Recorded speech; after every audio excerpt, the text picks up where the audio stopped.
আমি বলবো সাকাত সাহেবকে, আপনার যদি লজ্জা থাকে তাহলে আপনি শ্রমিকদের বেতন দেওয়ার পরে আপনার বেতন নেবেন। শ্রমিকরা এখানে এসে দাঁড়িয়ে থাকবে, কাল বাদে পরশুই তাদের সন্তানদের জন্য তারা কিছু করতে পারে না, সন্তানদের মুখের দিকে তাকিয়ে থাকতে হয়। আমরা এখানে দাঁড়িয়ে স্পষ্ট ভাষায় বলছি, আমাদের প্রতিনিধিরা শ্রম মন্ত্রণালয়ে গেছে, শ্রম সচিবের সাথে বসবে বা শ্রম উপদেষ্টা সাকাত সাহেবের সাথে বসবে। আমি বলবো সাকাত সাহেবকে, আপনার যদি লজ্জা থাকে তাহলে আপনি শ্রমিকদের বেতন দেওয়ার পরে আপনার বেতন নেবেন। আপনার অ্যাকাউন্টে তো বেতন ঢুকে যায়, বলেন না তো যে আমার শ্রমিকরা বেতন পায় না, আমি কিভাবে নেব?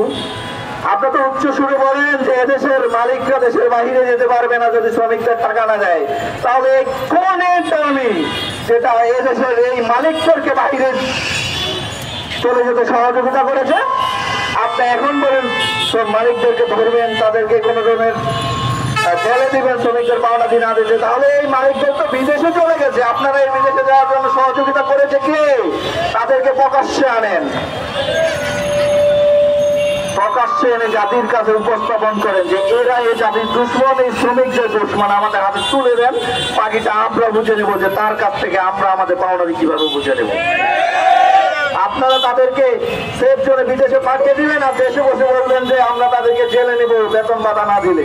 এই নাটক বহু দেখছি, আর একদিনও নয়, এক মিনিটও নয়।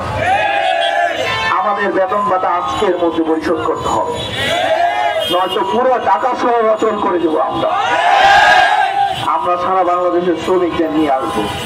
আপনারা যত নির্যাতন নিপীড়ন শ্রমিকদের উপরে, শ্রমিকদের টাকায় আপনার এসি রুম চলে, আপনার এসি চলে, আপনার গাড়ি চলে শ্রমিকদের টাকায়, আর শ্রমিকদের মজুরি দিতে গেলে আপনার যত কথা শুনতে হয়, আপনার যত গল্প শোনা লাগে, আজ নয় কাল, পরশু নয় তরশু, আপনার যত আইন কারণ, কোনো আইন বুঝি না।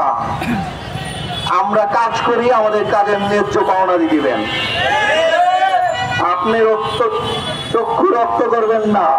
আমরা আপনাকে স্পষ্ট ভাষায় বলি, সরকারি আর একদিন বা 2 দিন আছে কর্মদিবস, আমরা আজকের মধ্যে আমাদের পাওনারি বুঝিয়ে দেবেন।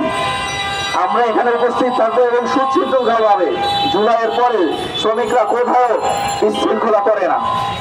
আমরা যখন রাস্তায় দাঁড়াতে চাই যে আমরা রাজপথে যাবো আমার ন্যায্য পাওনারির জন্য, আপনি আপনার আইন বোঝান যে রাস্তা কি আপনার টাকা দিবে।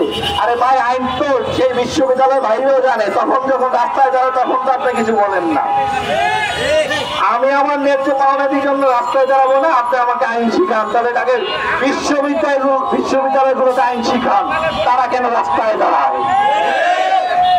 আপনার জনদুর্যোগ বলেন যে জনদুর্যোগ করো না, জনদুর্যোগ করে কি হবে? আরে আমরা কি জনগণ না? আমাদের দুর্যোগকে আপনার চোখে লাগে না?